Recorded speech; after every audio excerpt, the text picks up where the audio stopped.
Hello，大家好，我係小天啊。咁今次咧就介紹一間啱啱完成嘅單位，380尺嘅居屋啦。咁呢一間咧就做咗一房嘅設計，咁咧入門口位置啦，我哋開始介紹啦。咁做咗一個掛衣區嘅，咁我哋做咗啲隱形鈎仔啦，可以將啲日常嘅衣服掛喺呢度。咁而呢度咧，我哋做咗呢個懶人亦專用嘅踢腳鞋。咁最正係咩？今次其實呢個位我中意。當女士勁多鞋、勁多雜物嘅時候，我哋就可以收埋喺呢個 L 位啦，咁就唔會嘥咗個空間。咁而呢個位置咧，係啦，我哋咧都做咗一個 display 位嘅，咁屋主有啲細細舊嘅 pop mart 公仔就可以放喺呢度啦。好，咁電視機啦，我哋攬住房間同埋另外一邊個櫃。咁而呢個咧，因為屋主慣咗坐喺高凳度化妝，所以我哋喺呢啲位置啦，我哋做咗一個化妝鏡，咁入邊就可以擺勁多嘅化妝品啦，全部都係活動板嚟嘅。咁呢邊就係電視機嘅位置啦。咁其他就唔多介紹啦，應該大家都好熟悉噶啦。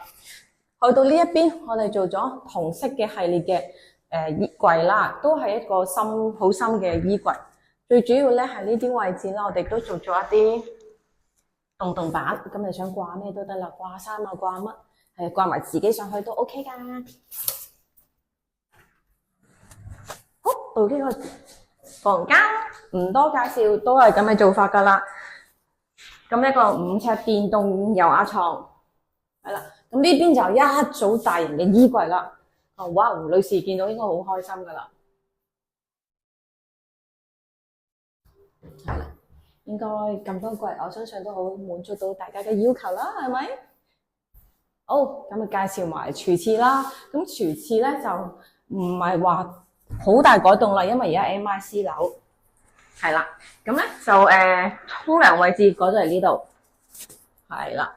咁然後咧就座廁啦，就將佢擺中間。咁而呢邊咧入門口咧，我哋就做一個特色花磚牆啦。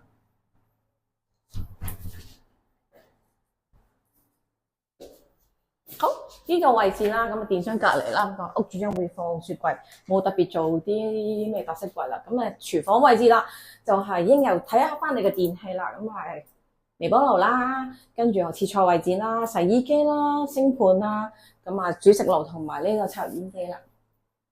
咁廚房就唔多介紹啦，大家都好熟悉噶啦。所以咧，呢條片去到呢度，記得 follow 我哋 IG，下條片再見。